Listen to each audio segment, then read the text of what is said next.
If you want to survive in this world, stop trying to be liked. Start becoming irreplaceable. If Niccolò Machiavelli were alive today, he wouldn't post on TikTok. He wouldn't host a podcast. He wouldn't be pitching himself to brands or building a personal brand. In a world where everyone is screaming for attention, he'd make silence his weapon, because he knew what they can see, they can target. He wouldn't be a CEO, he'd be the man who chooses CEOs. Not in the spotlight, but behind it, writing the script that everyone else thinks they're improvising. You'd call it stealth.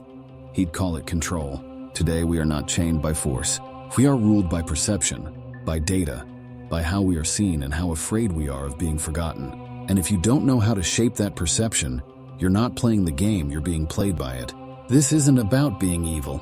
This is about survival. 21 psychological rules Machiavelli would live by in a world where visibility is a trap and silence is power. You can believe in justice.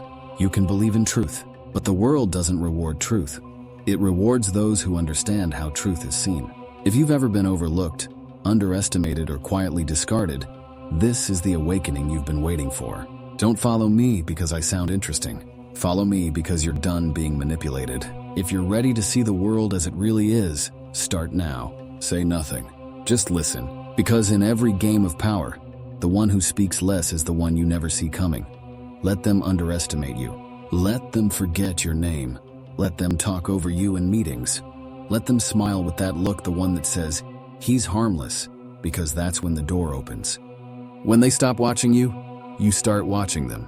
In a world obsessed with attention, the greatest power lies in being overlooked. Machiavelli wouldn't chase recognition. He'd wear mediocrity like a cloak. He wouldn't fight for space. He'd let others take center stage just to map their habits. Let them measure you with lazy eyes. Let them laugh. Let them label you. And when they drop their guard, you strike not with rage but with precision, like a shadow they never saw growing teeth. Ever notice how people reveal the most when they don't feel watched? Camouflage isn't weakness, it's war paint.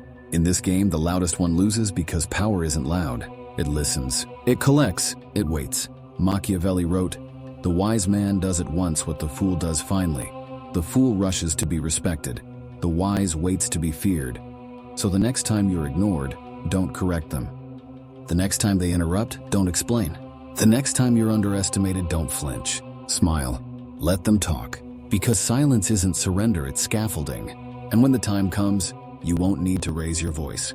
You'll just move, and they'll wonder how the man they dismissed became the one holding all the power. Truth is raw. It cuts. It makes people flinch and think. But charm is silk-wrapped poison. It doesn't challenge you. It seduces you. Machiavelli understood that most people don't want truth. They want comfort. They want to feel admired. They want to be mirrored, not confronted. So he wouldn't argue. He wouldn't correct. He'd smile, tilt his head, nod in just the right place. And behind that smile, he was already 3 moves ahead. Ever been warned about someone but still liked them anyway? That's charm. It creates false safety. It makes you lower your sword while the dagger is already behind your back. Machiavelli wouldn't enter a room with facts. He'd enter with presence. He wouldn't speak to be right. He'd speak to be remembered. He'd disarm you with a compliment, echo your opinion, then take everything when your guard fell asleep. This isn't manipulation. It's gravity. People follow what flatters them, not what improves them. Ask yourself, are they loyal to your truth, or just the version of you that made them feel important? In the modern world, integrity is a slow-burning fuse.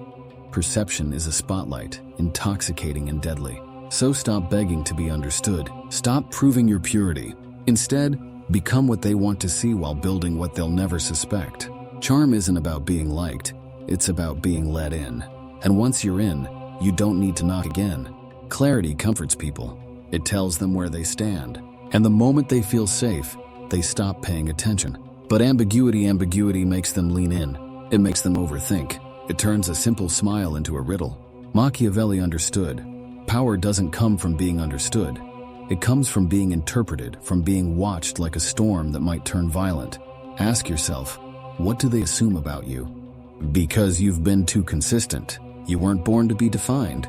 You were born to be decoded. Shift shapes, shift tone, shift rhythm. Not randomly, but with purpose. When they know who you are, they box you.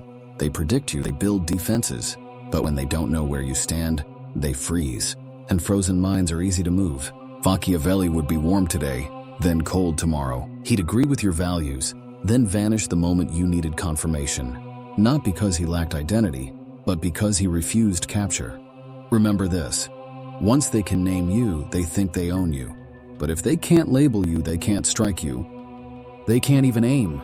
Ambiguity isn't confusion. It's power. It makes people addicted to your presence, not because they love you, but because they don't understand you. So don't correct their assumptions. Feed them. Let the wrong version of you sit in their head while the real you builds undetected. You don't need to answer every question. Sometimes the most powerful move is to leave the question hanging and watch who starts trembling. Visibility is the new vulnerability.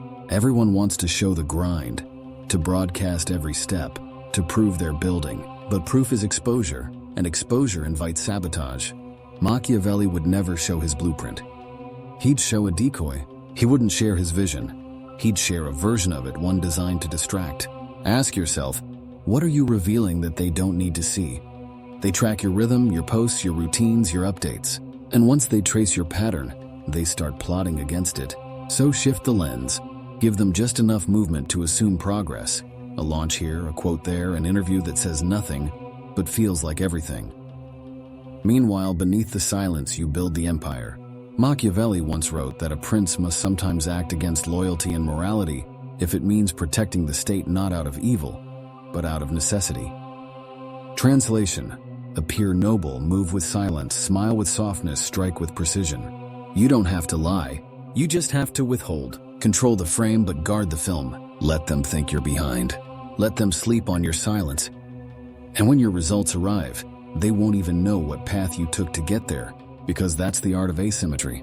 They shadowbox ghosts while you walk through walls. Never post the real play. Never let them hear the real music.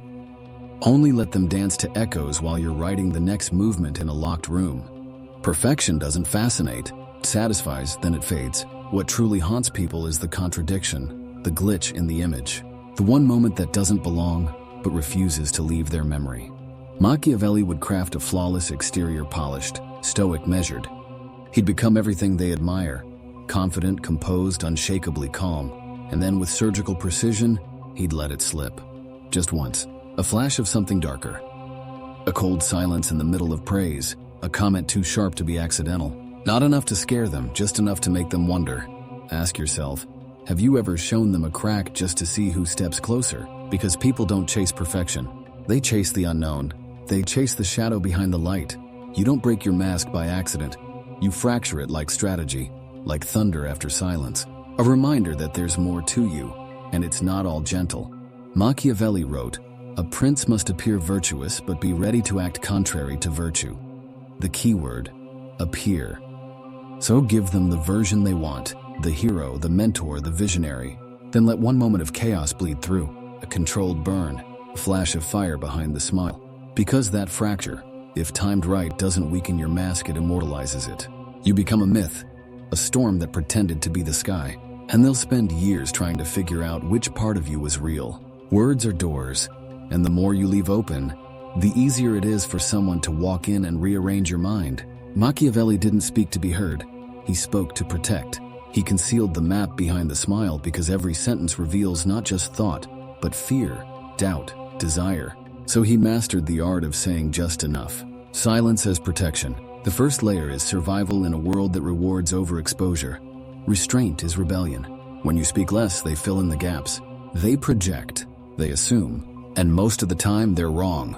Ever told the truth and watched it get used against you? Silence doesn't just hide the plan.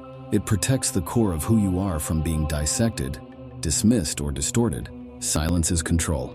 The second layer is tactical. Machiavelli would walk into a negotiation, say one line, and stop while others explained, defended, chased validation. He sat still. That stillness created weight. It made his words heavier because there were fewer of them. The more you talk, the more they anchor to your rhythm. But when you go quiet, they drown in their own overthinking.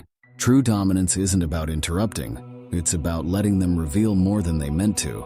Silence is psychological pressure. The third layer is war. Silence becomes a void they can't tolerate, a blank they desperately try to fill.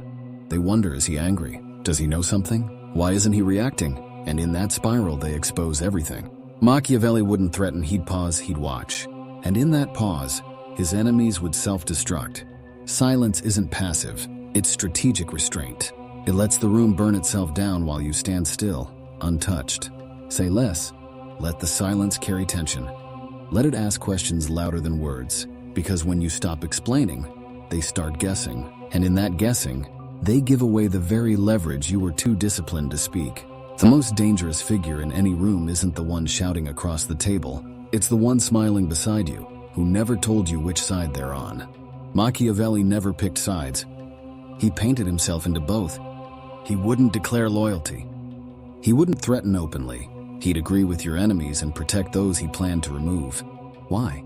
Because clarity invites resistance, but uncertainty puts people to sleep. It disarms their instincts. Have you ever trusted someone simply because they never gave you a reason not to? The moment they label you, they begin preparing.